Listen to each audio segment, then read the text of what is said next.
name is Emily. I am 16 years old. I live with my mother and my stepfather. My real father died when I was 7. He was kind. He gave me books. He told me bedtime stories. But now, he is gone. Forever. After my father died, my mother met another man. His name is Sam. I do not like him. He is not a good man. At first, he was quiet. Then he changed. He shouted. He broke things. Sometimes he looked at me in a strange way. One night, I was reading a book in my room. Sam came in. He closed the door. I was afraid. I ran to my mom. "Mom, please help me," I cried. "Sam is not good. He scares me." But my mom looked at me with cold eyes. "Stop lying, Emily," she shouted. "Sam is your father now. Show respect." My heart broke. My mom did not believe me. She believed him. The next day, I went to school. I could not smile. My teacher, Miss Laura, asked me, "Emily, are you okay?" I looked down. "Yes," I said. But inside, I was not okay. That night, I could not sleep. I cried in my bed. I felt alone. Nobody wanted me, not even my own mother. In the morning, something changed. A woman came to our house. She wore a black jacket. She was from the social service office. She looked at me and said, "Emily, you need a safe place. You will come with me." I did not understand. I looked at my mom. She said nothing. She looked away. "Pack your things," the woman said. I packed my small bag. I took my teddy bear, my notebook, and one photo of my dad. I left the house. My mom did not hug me. "Where are we going?" I asked. She smiled and said, "Somewhere safe." And that is how I lost my home. But maybe I will find a new one. When we arrived, the woman opened a big metal gate. Behind it, I saw a tall, gray building. "This is your new home," she said. I looked at the building. It was cold. It was quiet. It did not feel like home. We walked inside. The hallway was long. I saw many closed doors. It smelled like old books and soap. Some girls looked at me. They did not smile. Some were younger. Some were older. All of them had sad eyes, like mine. The woman said, "This is a shelter. You will live here now. You will be safe here." She took me to a small room. There were 2 beds, 1 desk, and a small window. On the bed near the window, a girl was sitting. "This is your roommate. Her name is Lily," the woman said. The girl looked up. She had long black hair and quiet eyes. "Hi," I said. She nodded. "Hi." The woman left the room. The door closed. I sat on the bed. I held my teddy bear close. I felt cold. I felt scared. After a few minutes, Lily spoke. "Your first time here? Yes, I said. Me too, she said. 3 days. Do you miss home? I asked. She looked at the wall. No, my home was not good. My home was not good too, I whispered. We were quiet. But in that silence, I felt something. Not friendship, not yet, but maybe hope.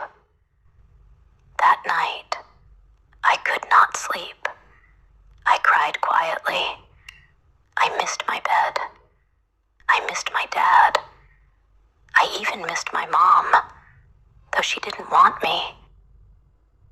Suddenly, I felt something warm. Lily gave me a blanket. You are cold, she said. I looked at her. Thank you. She nodded. I was cold too, on the first night. That was the first time someone was kind to me. In a long time. I didn't know her. But in that moment, she felt like a sister. And I thought, maybe this place is not home, but maybe I can heal here. Days passed in the shelter. I met more girls. Each girl had a story. Each girl had pain. There was Sarah. She was kind. She smiled a lot, but she never talked about her family. There was Maya. She was quiet, but strong. She helped me with my homework. But sometimes I felt very sad. I remembered my stepfather's voice. I remembered my mother's cold eyes. One day, I told Lily, I feel lonely inside. She looked at me. Me too. We sat together in the small garden. The sun was warm. The flowers were bright. But our hearts were heavy. Why did they leave us? I asked. Lily didn't answer. She just held my hand. That moment made me feel better. I learned something important. I am not alone. The girls in the shelter are like a family now. We share stories, tears, and smiles. I still miss my real home, but I want to be strong. I want to be happy again. One night, I wrote in my notebook, I will be brave. I will find love and hope. One morning, Miss Laura, my teacher from school, came to visit the shelter. When I saw her, my eyes filled with tears. Emily, she said softly, I missed you. I ran to her and hugged her. She smelled like books and flowers, like before. Are you okay here? She asked. I nodded. Yes, it's not home, but it's safe. Miss Laura smiled. That's good. You are very brave. Later that day, she gave me a notebook with a red cover. This is for writing, she said. Write your heart. I picked up my pen and I wrote, Dear Dad, I miss you. I wish you were here. Mom doesn't love me anymore. She chose him. He hurt me. I was scared. But now I'm safe. There's a girl here named Lily. She is kind. She understands me. Sometimes Sometimes I feel sad.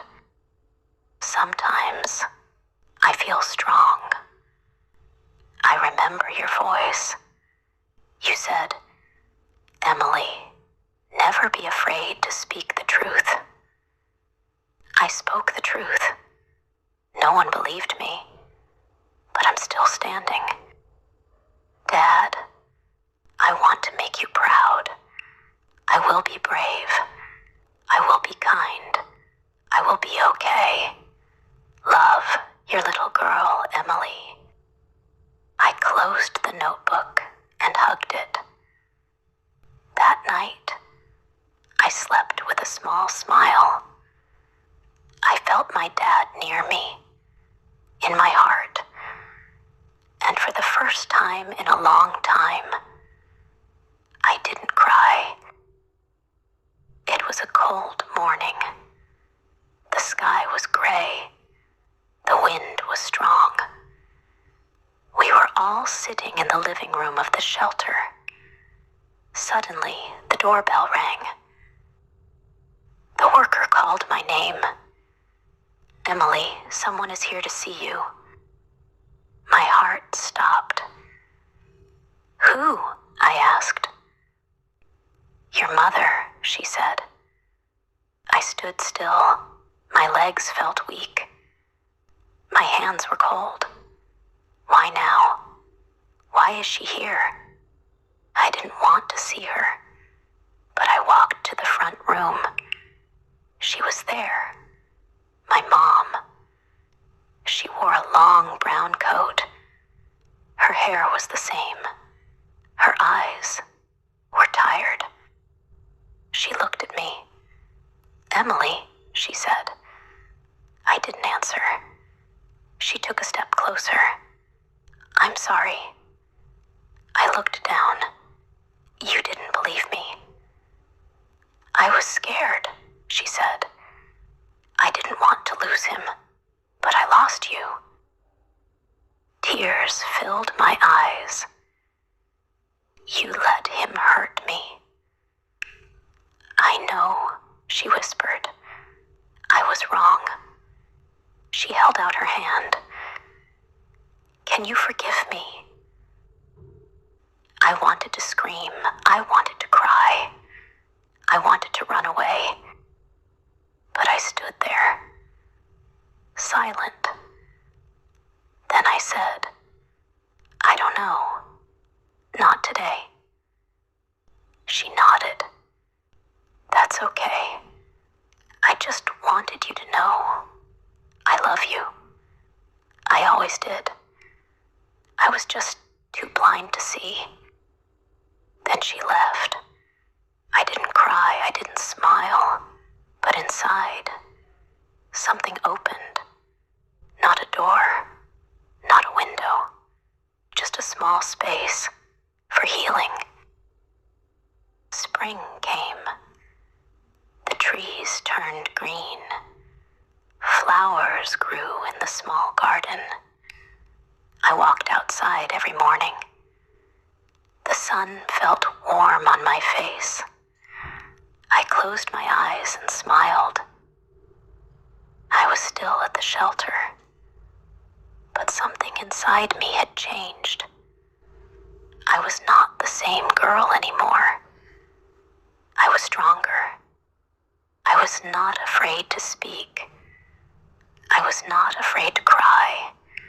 I was not afraid to feel. One afternoon, Lily sat next to me on the bench. She said, "You look happy today."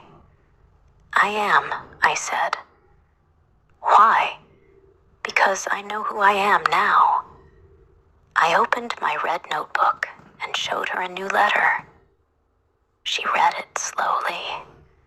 "Dear me, you are not broken. You are not weak. You are not the girl nobody wanted. You are brave. You are kind. You are loved. And you are enough. Love, Emily." Lily smiled and hugged me. "That's beautiful."